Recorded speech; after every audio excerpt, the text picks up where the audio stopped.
Salut les amis, deuxième vidéo concernant le chapitre 4, donc sur la stabilité des éléments chimiques, bon en clair sur la classification périodique des éléments. Elle concerne l'activité 2 que vous n'avez pas à faire puisque c'est une activité expérimentale.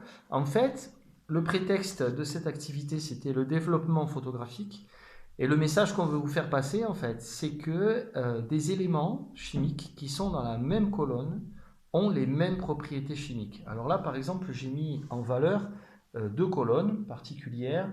Ici, les alcalins, avec lithium, sodium, potassium, et puis ça continue, hein, si vous avez tout le tableau, rubidium, césium, francium. Et ici, les halogènes, avec le fluor, le chlore, le brome, et puis en dessous, l'iode, donc qui sont des éléments qui sont très utilisés, qu'on trouve dans beaucoup de produits de consommation. Le fluor, comme vous savez, c'est bon pour les dents, par exemple. Le chlore, on le trouve dans le sel, hein, avec les ions chlorure. Donc, il faut savoir qu'en fait, Dimitri Mendeleïev, qui est, on peut dire, le père de la classification périodique des éléments, avait cherché à faire un classement systématique de tous les éléments chimiques en fonction de la masse de leur noyau et en fonction des propriétés des éléments chimiques. Alors, on n'avait pas tout découvert à l'époque, du coup il y avait certains paradoxes qu'il n'avait pas pu lever. Nous, avec non pas la masse de l'élément chimique, mais avec le nombre de protons dans le noyau, on a fait une classification un tout petit peu plus rigoureuse.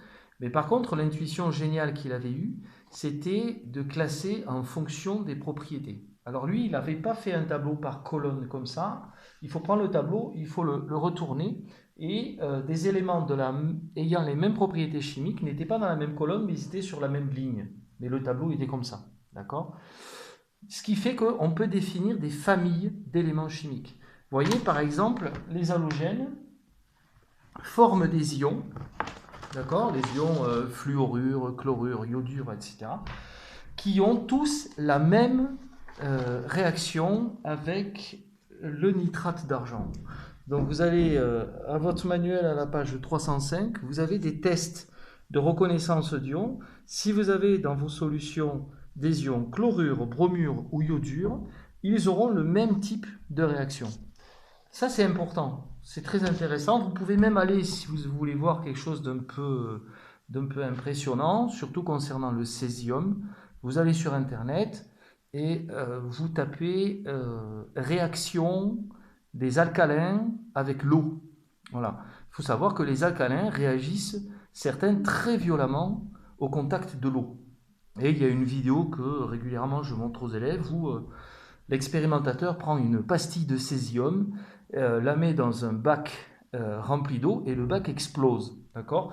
Et en fait, tous les éléments de cette colonne-là ont des réactions plus ou moins violentes avec l'eau.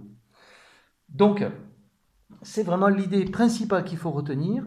Ce tableau de la classification périodique, ce n'est pas juste des jolies cases pour ranger les électrons, comme on a vu à l'activité 1, mais c'est vraiment cohérent avec la réactivité chimique des éléments. Et donc, ils sont par colonne. Alors, il y a une autre colonne sur laquelle on va revenir dans la vidéo suivante, ici, c'est celle qu'on appelle des gaz nobles ou rares. Et on se posera certaines questions. Mais déjà, il y a un lien, si on fait le lien avec la vidéo précédente, comme on l'avait vu, les éléments qui sont dans la même colonne ont le même nombre d'électrons sur leur couche externe. Et ils ont les mêmes propriétés chimiques. Ça veut dire que le nombre d'électrons sur la dernière couche et les propriétés chimiques sont liés. Voilà, je vous dis à bientôt pour la prochaine vidéo.